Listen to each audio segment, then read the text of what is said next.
आप सभी लोगों का new education hub teach bye Kapil sir YouTube channel में आप सभी लोगों का स्वागत है। आज हम लोग पढ़ेंगे सामाजिक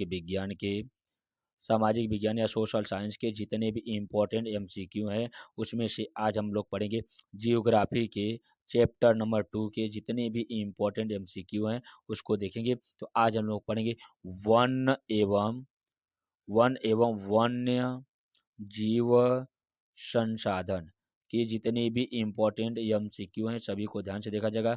ये सभी के सभी एमसीक्यू आपके एग्जाम पॉइंट ऑफ व्यू से इम्पोर्टेंट है, प्लस आने वाले आगे के कंपटीशनों में ये सभी के सभी क्वेश्चन इम्पोर्टेंट है। तो आज हम देखेंगे क्वेश्चन नंबर 1 देख रहे हैं। तो क्वेश्चन नंबर 1 देख कह रहे हैं कि किस राज्य की जनजाति में किस किस राज्य की जनजातियों में विवाह के अवसर पर आम और इमली की पूजा की जाती है। आम और इमली की पूजा किन जनजातियों में किया जाता है? तो ये उड़ीसा और बिहार राज्यों में किया जाता है। उस शादी के समारोह में क्या किया जाता है? इमली और आम की पूजा की जाती है। क्वेश्चन नंबर 2 को देखिए, चिपको आंदोलन सुंदरलाल बहुगुणा द्वारा उत्तराखंड के किस जिले में चलाया गया था? तो आपका क्वेश्चन नंबर 2 का क्या आ जाएगा? आपका चमोली जिला में आपका सबसे पहले चिपको आंदोलन सुंदरलाल बहुगुणा द्वारा उत्तराखंड में ने चमोली जिले में किया गया था। इस आंदोलन में महिलाओं ने सक्रिय रूप से भाग ली थी और इन्हीं लोगों के द्वारा चिपको आंदोलन सफल हुआ था। अगला क्वेश्चन, चिपको आंदोलन का मुख्य उद्देश्य क्या था? तो कहा जाता है कि जंग देखिए, चिपको आंदोलन नाम से पता है, हिमालय क्षेत्र में महिला दंगल दल द्वारा वृक्षों से चिपककर उसकी रक्षा की गई थी। जब अंग्रेजों के द्वारा वृक्ष की कटाइयाँ अधिक की जा रही थी, उस समय महिलाओं ने उस वृक्ष को क्या करती, चारों तरफ से घेर ली थी। तो जिसको चिपको आंदोलन के नाम से जाना गया, जिससे वृक्ष भी सुरक्षित रह गया था या वृक्ष की रक्षा करने हेतु चिपको आंदोलन की शुरुआत किया गया था।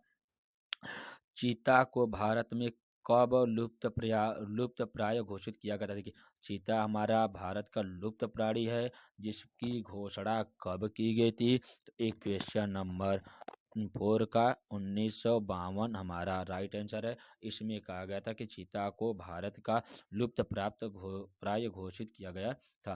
क्वेश्चन नंबर 5 कह रहा है कि निम्न अलवर या राजस्थान जिले के 5 गांवों के लोगों ने 1200 हेक्टेयर वन भूमि को घोषित किया गया था। देखिए, राजस्थान के जिले में 5 गांवों के लोगों को 1200 हेक्टेयर का वन भूमि को घोषित किया गया था।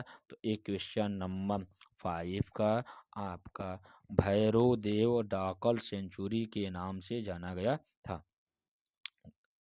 अब क्वेश्चन नंबर 6 का देखिए, कहा जा रहा है कि निम्नलिखित में से कौन वन्य प्राणी विलुप्त के कगार पर है? तो देखिए, ऐसे जातियां जो धीरे धीरे उनका जाति या वंश समाप्त की ओर होने लगते हैं, तो उन्हीं को विलुप्त प्राणी के नाम से जाना जाता है। तो इसकी आंकड़ा किस में रखा जाता है? रेड डाटा बुक में लिखा जाता है। ऐसे जातियां जो पहले थी या विलुप्त हो जाती, उसको किस में रखा जाता है? रेड डाटा बुक में रखा जाता। Red data book red data book में रखा जाता है। तो क्वेश्चन नंबर 6 का राइट आंसर क्या जाएगा? उपरोक्त सभी मतलब गुलाबी गुलाबी सिर वाली बत्तख, ये भी सही है। मधुका इंसिगनिस डुबरडिया डेप्लोन्यूडेन, ये भी सही है। जंगली चीतीदार उल्लू पहाड़ी कोयला, ये सभी के सभी विलुप्त हो गए हैं। तो विलुप्त को रेड डाटा बुक में रखा जाता है। तो हरे क्षेत्रों को किस में रखा जाता है? ग्रीन डाटा बुक में रखा जाता है। अब देखिए, क्वेश्चन नंबर 7 कह रहा है कि निम्नलिखित में से कौन एक भू सुभेद्य जातियों का उदाहरण नहीं है? सुभेद्य जातियों का उदाहरण कौन सा नहीं है? तो अंडमानी जंगली सुअर सुभेद्य जातियों का उदाहरण नहीं है। ऐसी जातियां ऐसी जातियां का निर्माण जो हम क्या है, मनुष्य के रहने वाले क्षेत्रों से होता है, तो सुभेद्य जातियां होती है। लेकिन अंडमान निकोबार के जो सुअर है, ये मनुष्य के बीच में रहने वाले जानवर नहीं होते। नीली भेड़, ये सभी के सभी हमारे क्या मनुष्य के बीच में रहने वाले होते हैं। क्वेश्चन नंबर 8 है, निम्नलिखित में से कौन सा वन सरकार के संबंध क्षेत्र में शामिल नहीं है? तो संबंध सरकार के क्षेत्र में शामिल नहीं। तो क्वेश्चन नंबर 8 को कहा जा रहा है कि काल भैरव नामक सेंचुरी इसके संबंध में नहीं है। निम्नलिखित क्वेश्चन नंबर 9 है, कि निम्न में से कौन सा जंतु प्राथमिक जातियों के उदाहरण में शामिल है। तो प्राथमिक जाति के उदाहरण में क्या शामिल है। तो क्वेश्चन नंबर 9 का कहा जा रहा है कि निकोबारी कबूतर हमारा स्थानीय जातियों के उदाहरण में शामिल है। क्वेश्चन नंबर 10 कह रहा है कि निम्नलिखित में से देखिए इनमें में से कौन सा कथन सत्य है। तो क्वेश्चन नंबर 10 का कौन सा कथन सत्य है। 10 का आपका घ है कि भारत के 1/3 भाग में वन पाए जाते हैं। एक क्वेश्चन हमारा असत्य है। बाकी हमारे सभी कितने हमारे देश में लगभग में 29 कितना 8100 वर्ग किलोमीटर उपजातियाँ होती है। ये भी सही है। 8100 वन्य जातियाँ पाई जाती है। हमारे देश में 47,000 वनस्पतियाँ पाई जाती है। लगभग में 15,000 उपजातियाँ भारतीय मूल मूल की स्थानीय है। ये सभी के सभी ऑप्शन सही है, लेकिन भारत के 1/3 भाग में वन पाए जाते हैं, ये गलत है, क्योंकि 1/3 भाग में क्या पाया जाता है हमारा जल पाई जाती है। क्वेश्चन नंबर देखिए क्वेश्चन नंबर 11 कह रहा है कि देखिए क्वेश्चन नंबर 11 कह रहा है कि भारत के भारत देखिए पश्चिम बंगाल का वह टाइगर रिजर्व जो डोमो डोलोमाइट खनिज के खनन के चलते गंभीर संकट में है। तो गंभीर संकट में बक्सा है। पश्चिम बंगाल का वह टाइगर रिजर्व में क्या बक्सा टाइगर रिजर्व जो डोलोमाइट खनिज के खनन के चलते गंभीर संकट में है। क्वेश्चन नंबर 12 कह रहा है कि निम्नलिखित में से किस राज्य में देखिए बांधवगढ़ राष्ट्रीय उद्यान संबंधित देखिए बांधवगढ़ राष्ट्रीय उद्यान आपके मध्य प्रदेश में है। कान्हा राष्ट्रीय उद्यान कहाँ पर है, मध्य प्रदेश में है। ऐसे ही आपका राजस्थान के ये 2 नाम बताइए, पश्चिम बंगाल के 2 राष्ट्रीय उद्यानों के नाम बताइए और उत्तराखंड के 2 राष्ट्रीय उद्यानों के आप लोग कमेंट बॉक्स में नाम जरूर बताइएगा। क्वेश्चन नंबर 30 देखिए कह रहा है कि क्वेश्चन आपका 2024 में क्वेश्चन पूछा हुआ गया था। तो बांधवगढ़ मध्य प्रदेश। निम्नलिखित में से कौन सा संरक्षण तरीका समुदायों में सीधी भागीदारी नहीं करता है। तो क्वेश्चन नंबर 30 का क्या है, वन जीव पशु विहार का परिसीमन हमारा इसकी अंतर्गत भागीदारी नहीं करता है। क्वेश्चन नंबर 50 देखिए संयुक्त वन प्रबंधन का प्रस्ताव पारित करने वाला भारत का पहला राज्य है।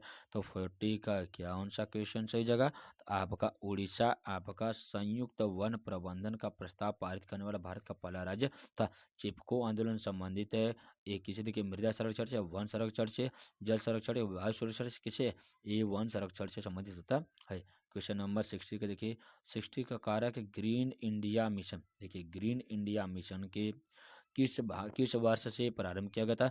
तो ग्रीन इंडिया मिशन 2014 से प्रारंभ किया गया था। ग्रीन इंडिया मिशन की स्थापना या इसकी शुरुआत कब की गई थी, 2014 से किया गया था। क्वेश्चन नंबर 70 का हरा सोना निम्नलिखित में से किसे कहा जाता है। तो हरा सोना देखिए हरा सोना को क्या कहते हैं, प्राकृतिक वनस्पति से कोई हरा सोना कहा जाता है।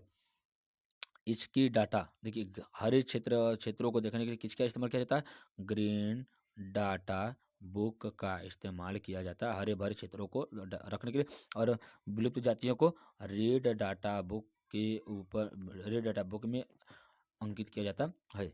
अब देखिए क्वेश्चन नंबर 80 का 80 देखिए निम्नलिखित में से कौन सा भौगोलिक क्षेत्र का प्रतिशत राष्ट्रीय वन नीति द्वारा निर्धारित किया गया था। राष्ट्रीय वन नीति के अंतर्गत कितने 33% भागों में क्या होना चाहिए, आपका वन होना चाहिए। लेकिन हमारे क्षेत्र में कितना है 27% ही वन हमारे भारत में लगभग में रेशियो में पाए जाते हैं। लेकिन वो वास्तव में होना कितना चाहिए 33% अगर वन है तो उसको भौगोलिक दृष्टि से श्रेष्ठ माना जाता है, नहीं तो कितना उसे श्रेष्ठता नहीं दी जाती। एक क्वेश्चन आपके एग्जाम पॉइंट ऑफ व्यू से देखिए इंपॉर्टेंट ये तीनों क्वेश्चन आपके एग्जाम में 2023 में आए हुए हैं।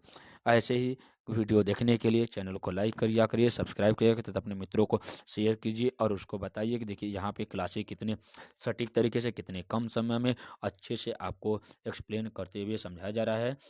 ऐसे ही वीडियो देखने के लिए चैनल को अपने मित्रों को जरूर बताइएगा। धन्यवाद।